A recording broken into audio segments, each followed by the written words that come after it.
Et pour parler de ce sujet, nous avons en ligne M. Karim El-Menebbaoui, expert en tourisme. Bonsoir.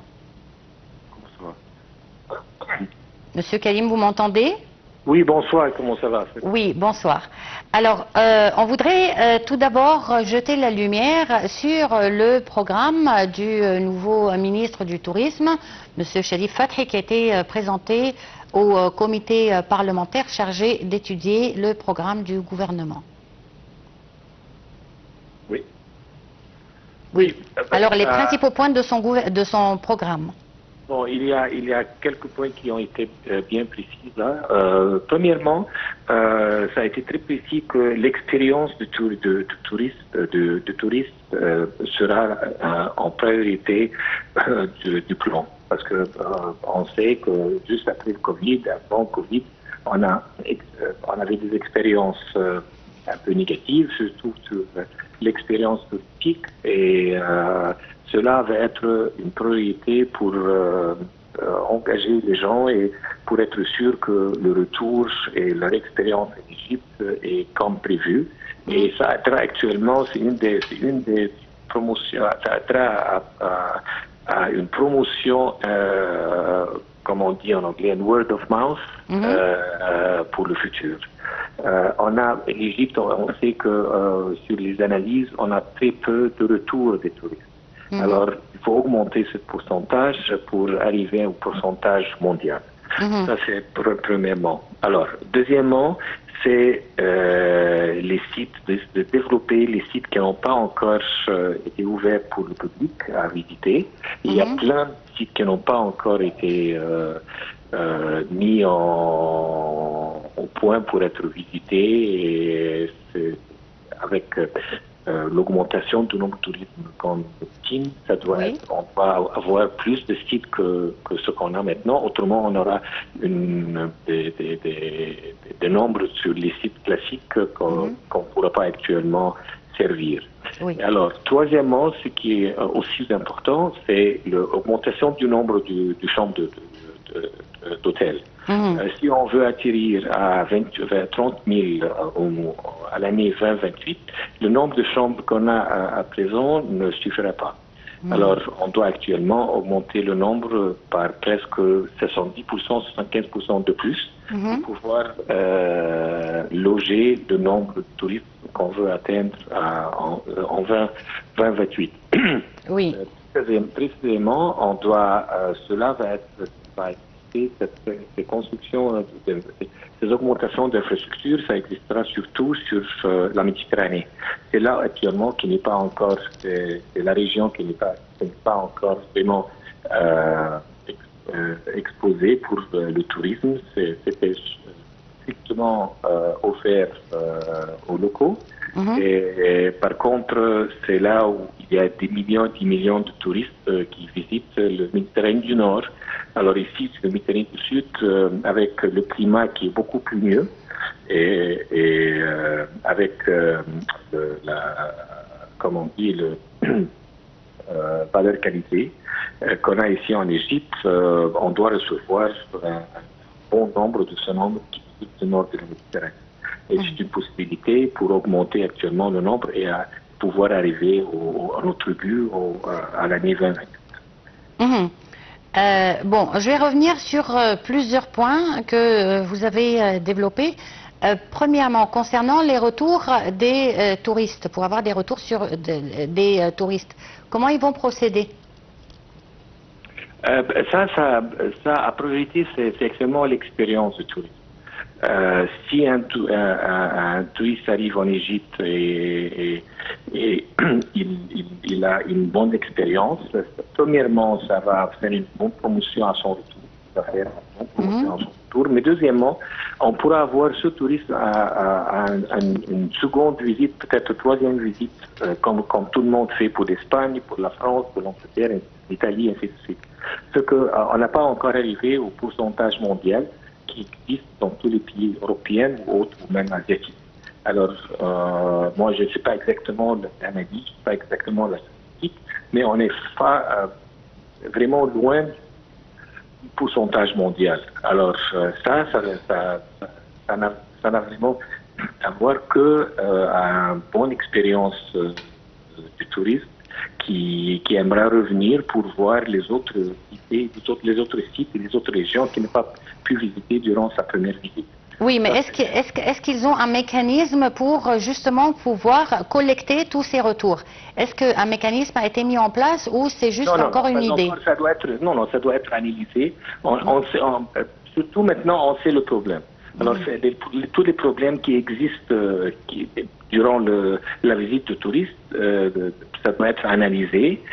Ça doit être pas seulement des ponts, ça doit être analysé. On doit avoir des solutions pour pouvoir éviter tous les problèmes qu'un touriste peut voir durant sa visite. Et puis voilà, et on doit raisonner ça et on doit, avec des solutions, on doit éviter. Mais est-ce que vous pensez, en tant qu'expert en tourisme, et vous travaillez dans le tourisme depuis des dizaines d'années, le problème soit la satisfaction des touristes qui viennent en Égypte? Parce qu'il y a une dizaine d'années, on avait des taux très très élevés, mais ces taux ont diminué à cause de beaucoup de circonstances. Non, mais quand je dis la satisfaction du tourisme, ça ne veut pas dire que tous les touristes qui arrivent là, ils n'ont pas satisfait, ils sont pas. Non, mais je parle de la majorité qui sont satisfaits en Égypte. Il y a des majorités qui sont satisfaites, mais on peut faire beaucoup mieux. Oui, c'est sûr. On peut faire beaucoup mieux.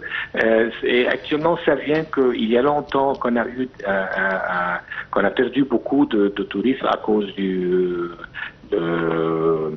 Arab Spring, à cause du Covid et tout ça.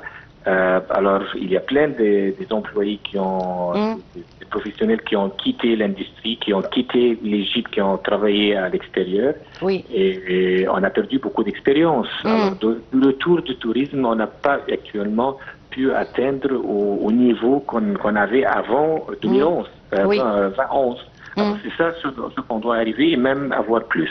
Et surtout sur la mer Rouge, la Méditerranée. Oui. Bon, concernant l'augmentation de l'infrastructure touristique et surtout des chambres d'hôtel, qui va faire cela, le gouvernement ou le secteur privé? Non, c'est surtout le secteur privé, mais le gouvernement doit actuellement faciliter ça pour le secteur privé. Alors, faciliter tous le pouvoir du cash, avec un pourcentage d'intérêt pas très élevé, avec des autres incentives pour les investisseurs, surtout sur ce domaine. Alors tout ça, ça aide les investisseurs d'investir ici sur le domaine touristique, surtout hôtelier. Oui, mais avec les instabilités économiques dans le monde en général aujourd'hui et les conflits, bien entendu, qui se passent un peu partout dans le monde aujourd'hui, est-ce que vous pensez que les hommes d'affaires ou le secteur privé va prendre le risque d'investir dans le tourisme qui est très fragile à toutes ces circonstances? C'est très fragile, mais c'est très bénéfique s'il y a du travail. Alors ça compense. Et il y a plein d'investisseurs qui investissent actuellement dans le tourisme autre part. Pourquoi pas en Égypte, surtout que le retour est très élevé en comparant avec les autres dans d'autres autres parties du monde. Alors d'investir ici ou d'investir autrement, je crois, à mon avis, ici ça va être beaucoup plus rentable, surtout avec toutes les facilités et les incentives que le gouvernement peut faire. Et actuellement, le gouvernement est en train d'étudier pour faciliter cet investissement sur les hommes d'affaires, pour les hommes d'affaires. D'accord. Et concernant la situation du tourisme actuellement partout dans le monde et surtout en Égypte, qu'est-ce que vous pouvez dire concernant cette saison? La saison prochaine? Oui. Écoutez, surtout la région a perdu beaucoup de touristes à cause de la situation. Mais étant donné qu'on en parle maintenant de presque 10 mois passés, je crois que les gens ils sont habitués. Ça se voit que rien ne se passera actuellement en Jordanie, en Égypte, et dans toute la région qui est à côté, comme on dit, across les frontières. Mais ça se passe à Gaza, en Israël, mais pas autrement. Et ils se sont rendus compte que, bon,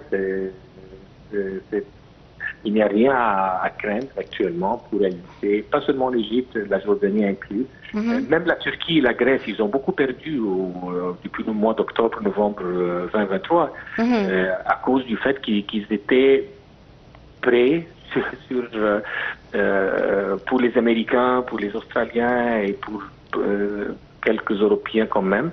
Quand on voit sur le plan, on les voit tout près d'Israël, tout près de Gaza. Oui. Mais actuellement, la Turquie et la Grèce, ils ont perdu presque 35% de leur tourisme à cause de ce qui s'est fait au mois d'octobre-novembre. Maintenant, tout retourne comme d'habitude. Moi, personnellement, j'espère que la saison prochaine qui commence le 1er octobre rentrera grosso modo comme l'année passée. Qu'est-ce que vous pensez de l'idée de la gestion des musées par le secteur privé? À mon avis, c'est la meilleure chose qui a été faite. C'est la meilleure chose qui a été faite. Le gouvernement peut actuellement gérer la partie monuments, comment maintenir les monuments, quoi à exposer, quoi à ne pas exposer, la distribution des monuments dans les divers musées, mais la direction du musée elle-même, au point de vue administration, service, tout ça, ça doit être mis par le secteur privé. Un très bon exemple ça a été fait aux Pyramides. On voit ce que la nouvelle compagnie avait fait sur le plateau de Pyramides. Et quand ça va être ouvert, on va voir complètement différentes visites, différentes expériences. C'est ça l'expérience qu'on veut faire voir au public. Le musée de civilisation, le Bagnet Palace, il y a encore la salle de conférence, la salle du banquet de Mohamed Ali à Choubra. Ça, ce sont des exemples qui font voir que c'était une expérience très très réussite. Et j'espère que ça peut être. Et je sais que même le GEM, le grand musée égyptien, ça a été donné à une compagnie privée. Et ça se voit qu'ils ont très très bien fait, même que le musée n'est pas encore officiellement ouvert. Ils ont très bien fait avec un retour super bien que je ne crois pas que le gouvernement pourrait faire s'il gérait ces sites exclusivement. Et où en est-on avec le tourisme écologique? Ça va prendre un peu de temps. On ne peut pas adresser tout en même temps. Le gouvernement est en train actuellement d'adresser la partie classique, traditionnelle. Et aussitôt que ça va être saturé, avant que ça va être purement saturé, je crois que ça va être une deuxième étape pour adresser cette partie. Monsieur Karim El-Menebbaoui, je vous remercie beaucoup pour cette intervention. Une petite pause et on se retrouve tout de suite après. Domaine hôtelier. Il ajoute